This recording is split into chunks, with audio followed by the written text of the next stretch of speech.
We all have a mindset. It may not be the mindset we want, but we've got it. And we all have the ability, maybe not the desire, but the ability to change it, to develop it, to grow it. And that's what we're going to talk about today. Instead of all the panic talk or how to work from home, what I want to talk about today is how do we build the mindset that will get us what we want, get us out of flight and freeze and into fight. Fight for the things that we want, the things that we deserve, the things that make life worth living. And too many of us think our mindset is fixed, that we inherited it, or that it's we're reacting to nature, following our bliss. All this stuff that we hear, that's us reacting to our mindset. But what if we could develop the mindset, the beliefs, the feelings, the desires that we wanted to? That we wanted to prospect, that we wanted to talk with strangers, that we wanted to take brave actions to close big deals. That's what we're going to be talking about today. I have a guest back on, Ryan. He was on about this time last year. I'm not sure how we met, but that outward mindset seems to be insanely consistent among the top salespeople. The growth mindset, thinking that you can grow all of your skills, even the ones that you may not have any of. A lot of people say, well, I'm not humorous, or I'm not curious, or I'm not a good listener. Well, understood. I'm not a good golfer. I'm not a good cook, a good musician.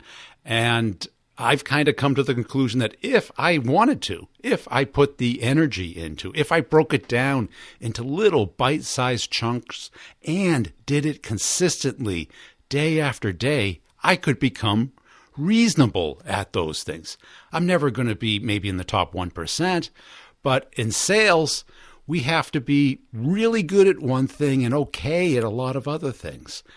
But if we take more of a compounding mindset, now this is something that I'm really trying to teach in the course, is instead of the circadian mindset, meaning you start over every day, Groundhog Day, from the movie, check it out, it's good entertainment, but also a good life lesson that if you don't learn just a little bit every day, put a little bit of incremental action, incremental practice in every day, that you can become really good. It's compounding, like compound interest, where you get money on your money, and then after a while you start to get money on the money you get from interest. So it's this more the viral thing, but in the positive sense. That's what we want. We want exponential growth in our ability and our skills.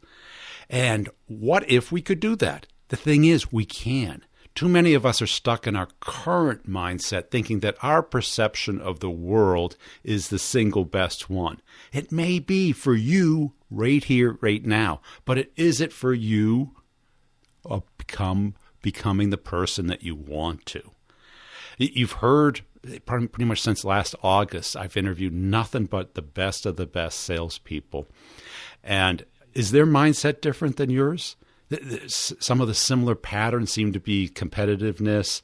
We're going to talk a little bit today about the desire to win versus the fear of losing. And there isn't one right or wrong part of it. It's how you develop it so that you can get the things that you want out of life. And that's what sales is all about. If you're in the courses, I'll sum up what we're doing at the very end and give you an update on the progress of both one-on-ones and office hours.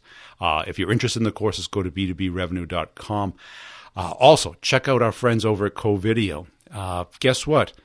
Prospects and clients want to see your face. And this is one way to connect with people during these times, is to show them who you are as a person, your energy, your bright, shiny eyes, your big, fat smile. These things come across much better in video than they do in text.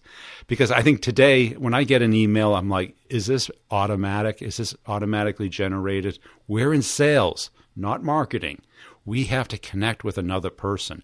We all talk about what is a relationship. A relationship is showing interest, curiosity, and concern for another person. And that comes across much more in video than it does in either audio or written word. Go to covideo.com right now, sign up for an eval, tell them you heard about it on The Brutal Truth, and give it a shot. I'll sum up the interview at the very end. This is one that you want to keep and re-listen to several times. Here we go. Hey, Ryan, welcome back to the show. As a way of getting started, give us a little update. Yeah, it's been great. It's been a year since I've been on, so thanks for having me on again. It's been a wild year. My book is now about to come out. When we spoke last time, I don't even think my book had been picked up yet by my publisher. So I had written most of it. I was working on the editing, got picked up by my publisher, and it seemed like it's been forever in the making. The book still currently is not out yet. It comes out May 5th, but the ebook and audiobook are available. And so as it's been getting in the hands of people, it's been really exciting to get some rather positive feedback about how the book is positively influencing people's lives. And that's it. And what I've noticed, because I started a series on the best salespeople out there, and I did a internet post about it, got a bunch of people. I probably interviewed 50 people making well over 7 figures. Wow. Right.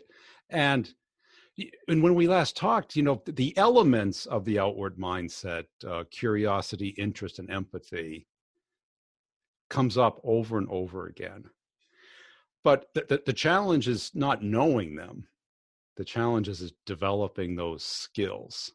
Yes. And I've tried to have experts on empathics, but they said, give me a year. And I'm like, you're really that busy? It's a half hour. I'm going to sell you a book. Now, I'm glad you put a book out. And I think we talked about it last time. What was the motive for doing that? I guess as a professor, it's one of the elements of your lifestyle. Well, no, it's really to your point, is in that mindsets are really the foundation of everything that we do and how successful we can be. And in all honesty, I wrote about this, one, because I was interested in developing myself. And I discovered in my journey that I didn't necessarily have the most positive mindsets, and that my mindsets were actually preventing my success. And so in the instances where my career or even challenges within my family, when I was having obstacles, in those moments, I had a tendency to blame others or blame my circumstances. And I was unable to see that actually what was the problem was myself and my mindsets. That while I thought I saw the world in the best way, which led me to think and behave in certain ways, and I could justify that thinking and behavior because of my mindsets, it didn't necessarily mean that I had the most positive mindsets. And so ultimately, what I've learned in my own personal journey is that if I could get out of my own way and improve my mindsets, I'm going to unlock greater success. And I think that's the case for everybody. Now, did you start at a certain level, and do you see a compounding effect of, like, if you change like this one thing, what like I see is forgiveness is like number one for me, starts with forgiving myself, but forgiving others, which gets the garbage out of my head. Yes. So I focus on 4 different sets of mindsets, and each of these sets has a negative side and a positive side, and our mindsets fall somewhere along this continuum. And I've got a free mindset assessment that people could take, and it's on my website if anybody's interested. But what I've had about 10,000 people take it now.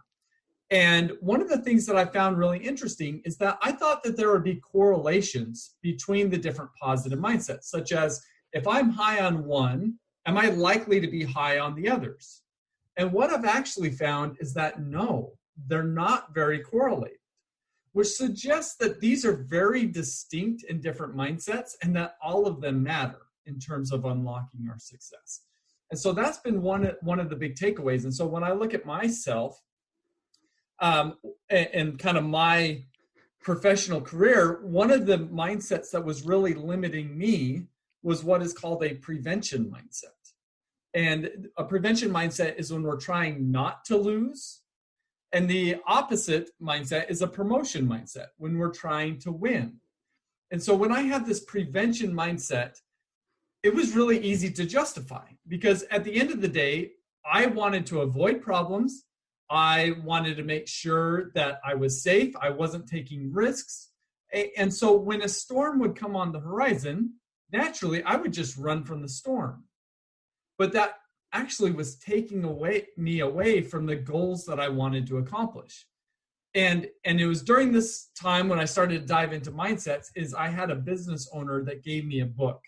And the book is called The 5-Minute Journal. And he hands it to me. He says, this is going to change your life. And I said, you're out of your mind. I mean, in my own mind, I'm thinking, there's no way I'm journaling. I'm not a journaler. And so, but outwardly, oh, thank you. That's so kind of you. I love books. But I brought it home, and it invites you to answer 3 questions in the morning and 2 questions at night. So 3 things you're grateful for, what would make today great, or 3 things that would make today great, some self-affirmations. And then at the end of the day, what are 3 amazing things that happened today, and how could I have made today even better? And as I started to do this, I kind of gave myself, I'll do this for 2 weeks just to make him happy. And as I started to do it, what this was for me was it was exercising my positive mindset neural connections on a daily basis. And I felt the shift from instead of being concerned about avoiding problems and ensuring my safety, I became much more focused on the goals that I wanted to accomplish. And that made all the difference for me. I mean, without making that shift, I would have never written my book. We would have never had this phone call. I would have never started up my own business. And so that's an example of where if we could isolate specific mindsets that we need to improve, use some tools to help us to strengthen our positive mindset neural connections, then we could start to unlock much better thinking, learning, behavior, and consequently our success. And that's it. And even my amateur neuroscience research as a sales guy is that we're working with the wrong part of the brain most of the time. We're working with the prefrontal cortex, the logical brain. But all this stuff is in our subconscious primitive brain, right? We got to train that monkey, that reptile. You're so right, because our mindsets, what they are is our mental lenses that shape how we view the world. And I love that you're directing me into the neuroscience, because that's been one of my biggest learnings this last year. And so let me tell you a little bit about what I've learned. So our mindsets, they aren't physical lenses, right? But what they are actually is, and they do reside in our prefrontal cortex, but you're right, they generally operate on a non-conscious level. So if we use this prevention versus promotion mindsets as an example, we all have a prevention mindset neural connection, and we all have a promotion mindset neural connection. Now, which one we use and when we look out at the world or the situations we encounter is based upon which one is stronger. So if one is stronger than the other, it's going to fire louder and quicker. And then the other one is just going to be slower and softer. And so as our senses send information into our brain, it's the stronger neural connections that filters that information down. So we identify select things about that situation, and then we interpret it in unique ways based upon that neural connection. And so when we understand this, now how we improve our mindsets becomes really clear. Is we just need to strengthen our positive mindset neural connections. Does that make sense? It does. And what I also learned is we think of something and then we get a feeling. And I've kind of come to this conclusion that we don't think, we react. We see this today, right? Yeah. We're not thinking, we're reacting, right? So, and that mindset of, in sales, we call it, are you more motivated by winning or avoiding losing? I love it. Yeah, and that's exactly right. And the thing that's, to piggyback off of what you said about the reacting, is if we've got that prevention mindset lens, then we're naturally going to just try to avoid problems, avoid difficulties, and our gut feel, our intuition is going to say, when problems occur or the waves start rocking, that we run for safety. And And that's our intuition. That feels good to us. Somebody that has a promotion mindset will encounter that same situation, and their intuition will tell them something completely different. And again, we could justify away either side of this. But the reality is so the idea of going with your gut is only a good idea if you have the positive mindsets. Otherwise, it's going to limit you. And we have to condition that subconscious because we're getting a feeling, right? Someone cuts us off in traffic, right? If we're thinking, who cares? We're going to still get there on time. You know, that person didn't get up in the morning and say, I'm going to go cut off Ryan, right? Yeah. But how do we react? That person is threatening our social position on that highway. Yes, exactly. Yeah. And this comes into the idea, I know you focus a lot with sales reps, but also sales leaders. And sales leaders really shape the culture and the mindsets of their reps below them. And so it's really critical that sales leaders understand the power of mindsets. And let me give you an example of this. This isn't necessarily a sales example, but I think the ideas resonate. So are you a football fan at all? Oh, passive. Yeah. Okay. Somewhat like me. So Tom Coughlin is the former head coach of the New York Giants. So he was pretty successful. He won 2 Super Bowls when he was with the Giants. And upon leaving the Giants, he took a position as the president of the Jacksonville Jaguars. Now, the Jacksonville Jaguars have historically been a pretty subpar team. And so I think we've got to imagine that here's Tom Coughlin going into this new position thinking, I want to have a positive influence on this team. I want to leave a lasting legacy for both this team and also for myself. And so I got to imagine that he's got to have really positive intentions. But what was interesting, during this last football season, it was his 3rd year with the Jacksonville Jaguars, the NFL Players Association came out with a report that said, while the Jacksonville Jaguar players make up about 3% of the NFL, because there's about 32 teams, 25% of all player complaints came from the Jacksonville Jaguars, tied back to Tom Coughlin's policies that he had implemented. So here's a situation where he's saying, I want to have a positive effect. I'm doing the best that I can. But he's got mindsets that are causing him to make decisions that at the end of the day are devastating for the team. I mean, the NFL Players Association came out and said, we cannot recommend that our players play for the Jacksonville Jaguars. So promptly, the owner fired him and got him out of there so that they can attract free agents during the offseason. And so the same thing goes, I think, in all organizations, is that I don't know a leader who goes to work and says, I want to damage my employees' self-esteem. But 60% of employees are saying that their leader damages their self-esteem. And I think that the reason is because leaders are trying their best, but if their underlying mindsets aren't positive, they will be inclined to engage in behaviors that they think are best for them, but are actually detrimental for those around them. And so you believe clearly that the positive mindset is much more constructive than avoiding a bad thing. Yeah, that's one of the things. So in my book, I focus on these 4 sets of mindsets, not because there aren't other mindset sets to focus on, because, there's mindsets that are out there like deficit versus abundance mindset, which I think have a lot of good ideas associated with them. There's finite versus infinite thinking. Simon Sinek's new book talks about that.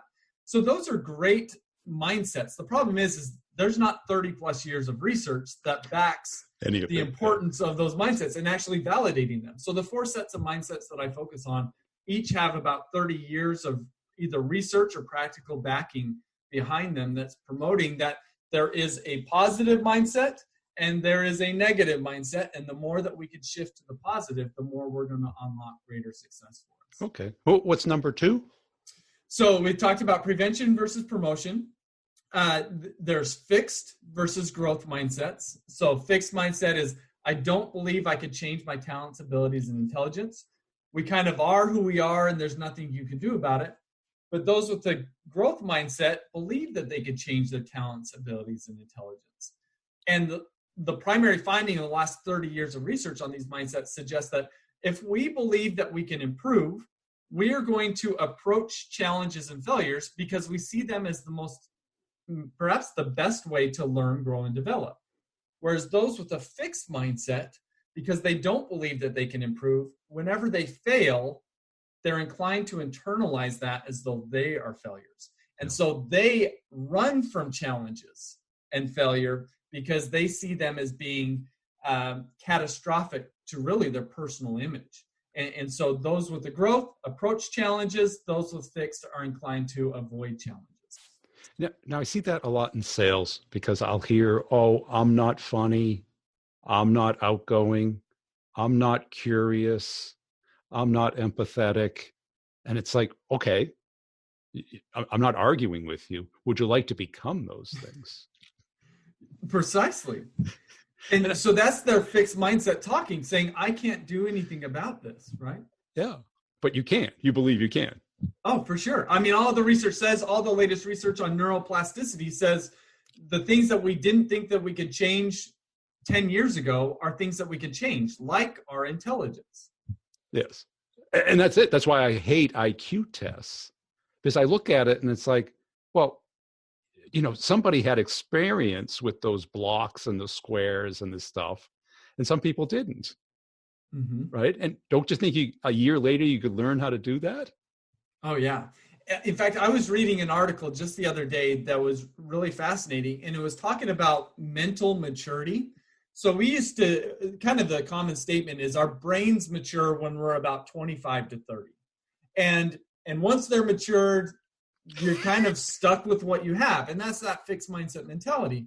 But what we're finding is that regardless of our age, we can mature in our thinking. I think we all understand that. And one of the primary ways that they demonstrated this through research was that oftentimes those who are a little bit younger had a tendency, when they were presented with two conflicting ideas, to either avoid those ideas or jump to one or the other.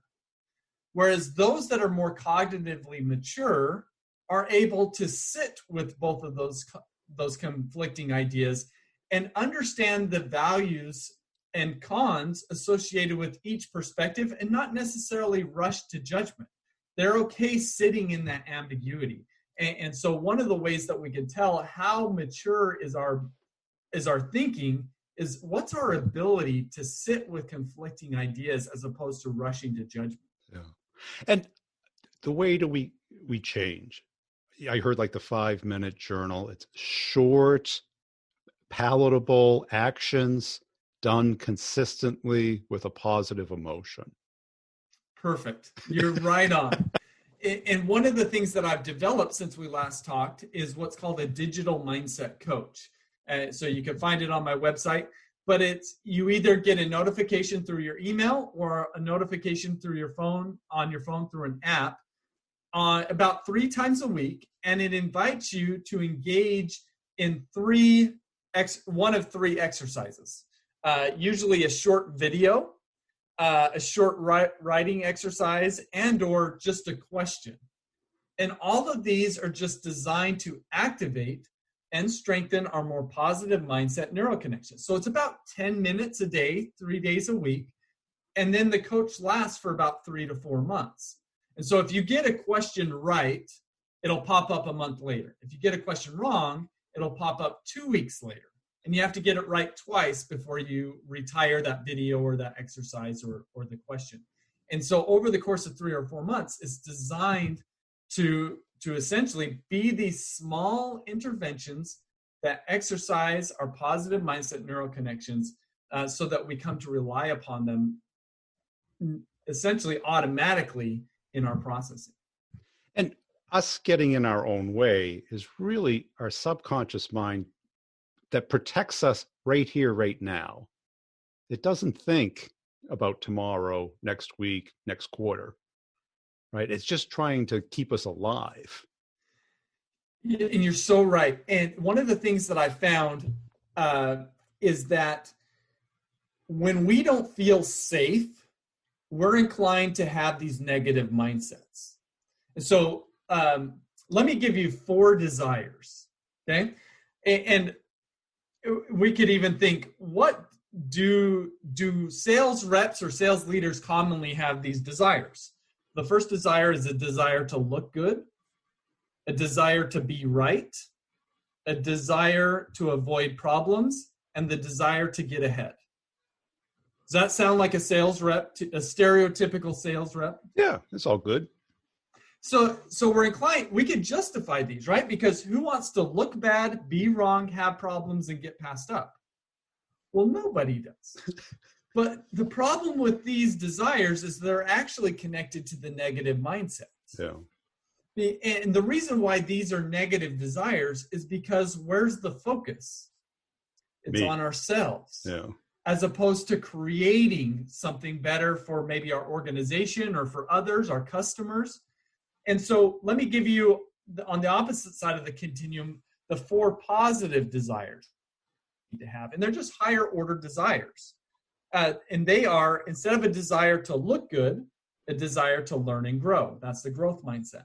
Instead of a desire to be right, we have a desire to learn, we have a desire to think optimally and find truth. And so that's an open mindset. Instead of a desire to avoid problems, we have a desire to reach goals. That's the promotion mindset. And then instead of a desire to get ahead, we have a desire to lift others. And that's an outward mindset. Yeah. And so as we focus on learning and growth, thinking optimally, reaching goals, and lifting others, we are now in organization advance mode as opposed to self-protection mode. And how do you go about teaching this to your clients? So I have my mindset assessment that I talked about. And usually what I'll do is, prior to working with a client, I'll have a group of leaders, a group of sales reps, take the mindset assessment in advance. And then what I'll do prior to doing a training is I'll aggregate those results up to the collective level. And then during the training, we'll walk through the importance and the power of mindsets, walk through these different mindsets that we've been talking about. And then once we understand them, I'll present these collective mindset results and say, as a group, what does this say about us? What does this say about our culture? What does this say about our ability to attract and retain top talent? And what does this say about the quality of our leaders? And it really leads to some really deep conversations about our broader culture, about the broader leadership. And let me give you an example of a sales company that I worked with. I did this with the sales company, and perhaps not surprisingly, they had a really strong promotion mindset. In fact, out of about the 50 organizations or groups that I've worked with, they had the strongest promotion mindset that I've ever seen, right? They had clear goals. They had clear objectives. They knew where they were going. They were struggled with they had a little bit more of the fixed mindset. So about 55% of the sales reps had a fixed mindset, which means that they were going to avoid challenges. They were limited in their learning. About that same percent had more of a closed mindset. So they kind of felt, I know what I know is best. And so they want to be seen as the expert, as opposed to trying to find truth and think optimally at the end of the day. But then where they were really limited is something that you brought up earlier, was they didn't have an outward mindset. Almost 2/3 to 3/4 of them had what's called an inward mindset. So they saw themselves as being more important than others. And one of the big takeaways from this, when we saw this position with a really strong promotion mindset and then a pretty strong inward mindset, is at the end of the day, what was being communicated to them and what they were espousing is, we care more about the numbers than we do the people. And that led then to the discussion, what does this mean for the viability of our business in the long run? Yeah. Are we going to be agile? Are we going to grow our business if this continues? Or are we going to shrink? So they knew that if they sent out 20,000 mailers, they would get X number of clients. They've got it down to an art. But at the end of the day, if you're a sales rep and you send out a mailer, they book a time for you to meet with them, you go to them and you have this inward mindset, well, a certain amount are going to go with you. We know that. But what if we were to shift to have more of an outward mindset? What would be the percentage of increases in the sales that we would have, because we're not seeing them as a number. Instead, we're seeing them as a person, a valuable partner. Yeah. And that's what I've seen in sales throughout my career. And the Dunning-Kruger effect? Yes. Okay. And this typically happens to salespeople between 3 to 7 years. They have success. They attribute 100% of it to themselves, and they don't grow from that point forward. And if they don't have success, it's something else's fault other than them. And they feel that they're so good at it, they don't need to learn anymore. And I call that the B player trap. Mm-hmm. But then 5 years later, they wake up and they're in a C-level job that's really hard to be successful at, and they don't understand why. Yeah. Because when they move into that sales leadership role or a leadership role, they're starting over at the bottom of the S curve. Yeah. And what is going to make them successful moving forward is not what has made them successful in the past. And that in and of itself is a mindset. We've got to reframe. There's a great book written by Liz Wiseman that's called Rookie Smarts. And it's all about that no matter how much experience we have, we need to act like a rookie in terms of absorbing information, learning, and growing. And our ability to do that is truly founded on our mindsets. Do we have a growth mindset? Do we have an open mindset? Do we have a promotion mindset? Are we seeking after certain learning goals? And then do we have an outward mindset? And if we could change ourselves at our foundation, then we could change our thinking, our learning, and our behavior, and consequently our success. And just one more question. This has been on my mind for quite a while. I learned about the other minds concept that's supposed to kick in around 3 to 5, where we can predict how other people are going to react to a situation. Where like you hide a piece of their property. Let's say they leave the room, you hide their phone. If you have the other minds, they're going to come back and be surprised that their phone's not there. Uh-huh. But in sales, that's what we have to do all the time. We have to anticipate how the other person's going to react. Yeah. Like a chess game, anticipate other moves. Yeah. And I think one of the things you're getting at is the idea is when we're a little bit younger in a position or in our career, we are going to be more inclined to be in this self-protection mode. Yeah. Right? So we're focused on me being successful. Once we feel like we're in a place of stability, or if our organization or our leader can create a culture in which we feel more safe, then we feel the freedom to focus less on ourselves and more on advancing others and advancing the organizations, which makes us a little bit more sensitive to others, more emotionally intelligent. And the reality is like there's some people mature through this process really naturally. But a large percentage of us, myself included, have a really difficult time doing so unless they have some sort of tools or learning that occurs that awakens them and spurs them into action. And so that's really why I wrote my book. And I think that if you were to pick up my book, you'll find that it may be the most or the deepest introspection that you ever do, because you're starting to awaken to some of these things that you've never been conscious of, but are truly influencing almost every aspect of your life. Cool. So let's talk about that. Where do people go to get the book, connect with you, and sign up for your assessment? Yeah, the best place is my website, ryangottfredson.com. You'll see right away either the ability to purchase the book. You can get the ebook or audiobook now. In fact, if you buy the ebook right now, you can get the audiobook for free. And then also my mindset assessment is there. There's information about the digital mindset coach. So really what I want to do is I want to help people transform and unlock greater success as easy as possible. And I think that these tools are pretty easy. The mindset assessment is 20 questions. The digital mindset coach is about 10 minutes a day. And then the book we're trying to make it easy for people to digest, like an audiobook format. So hopefully folks will find it easy to take in this information and at the end of the day, transform themselves to unlock greater success.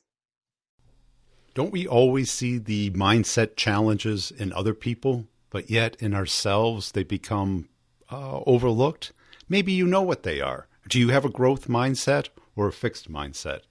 How can you tell? Do you have beliefs that you're too old, too young, you don't live in the right area, you're the wrong gender, race, generation?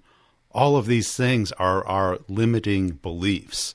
And I did an episode on limiting beliefs. Just search for it. It's out there. And how do you change them? The thing is, we always expect someone else can change them, that we're going to read a book and learn about how to change them. You can, and what you'll end up finding is you have to change them. And the key to changing them is really a couple of things. Consistency, meaning you got to do something every day to change it just a little, even if it's just a reminder of how to change and why you should change. How do you lose weight? You eat less, you move more. So every day you eat less and you'll move a little more. And sooner or later, you're going to start losing weight. It may not be the next day. And it's a lot like building your physical body. You can go to the gym once, and the only noticeable difference will be that you're sore. You didn't get stronger. You didn't get more buff. You just got sore. So there's not a very positive reinforcement there. In our mindset, it's a similar way. We've got to do it every day, just a little bit. You can switch it up a little. You don't have to do exactly the same thing, but you got to do it. Build it up every day.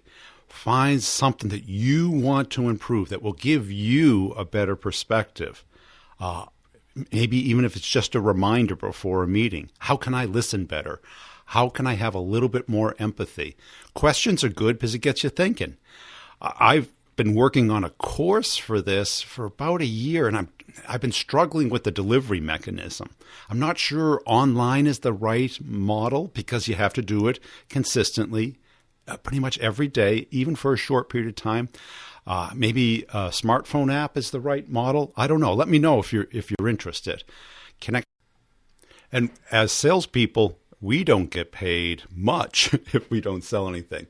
Yeah, you might have your base salary, but that's not why we're doing this. We're in it to grow and to make money and to build our income, our customer base, our network. And how do we do that? You could figure it out on your own. Good luck. 5-10 years, you'll get it.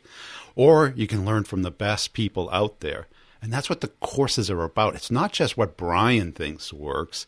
It's what the community thinks works.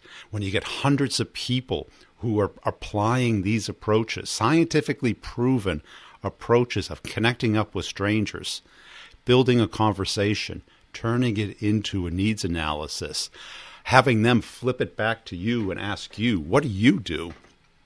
And how's your business going? That's what we want. We are mammals selling to mammals. We are not value propositions pitching to other people.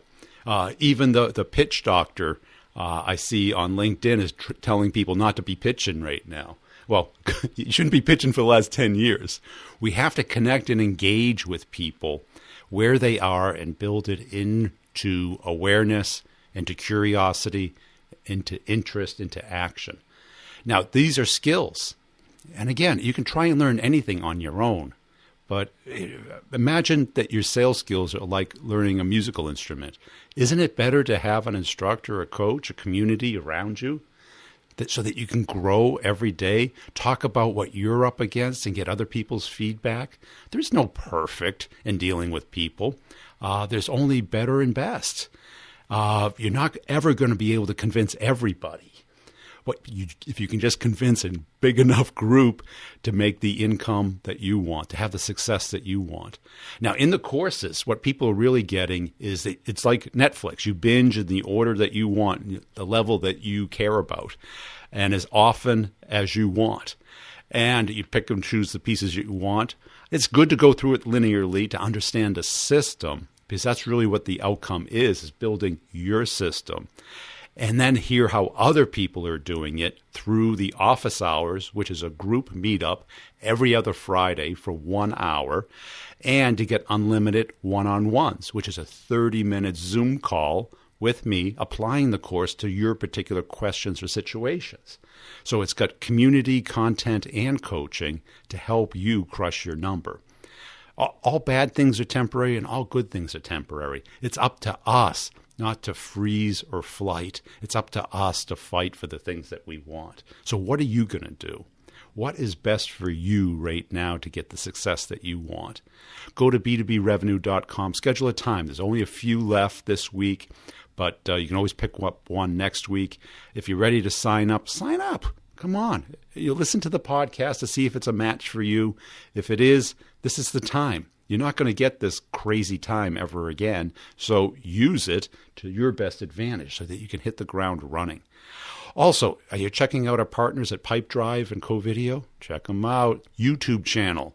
Just search Brian Burns Sales Podcast on YouTube. Subscribe. And I put the comedy videos up there first. Also, I put the video interviews up there. So if you want to see the people and kind of watch it like a TV show, you can do that. There's a lot of humor up on the channel, as well as little instructions if you're looking for just a tidbit. The other podcast, Sales Questions, Brutally Honest Answers. It's a daily show. I answer your questions that you send me via LinkedIn. So if you have a sales question, go ahead and ask it. Send me an email on LinkedIn, and I'll answer it on the podcast. The B2B Revenue Leadership Show, it's much more of a leader-based, sales leaders, marketing leaders, CEOs, talking about how do you keep high growth going. So check out that podcast. Follow me on LinkedIn. You can send a connection request, but I'm way behind on it, and I'm running out of connections, so I'm really not spending time on that. But I do post a bunch of stuff on LinkedIn, so if you want to just follow it, that'd be great. There's a company page as well for all the podcasts, if you could follow them. We'll see you next time, and take care of yourself.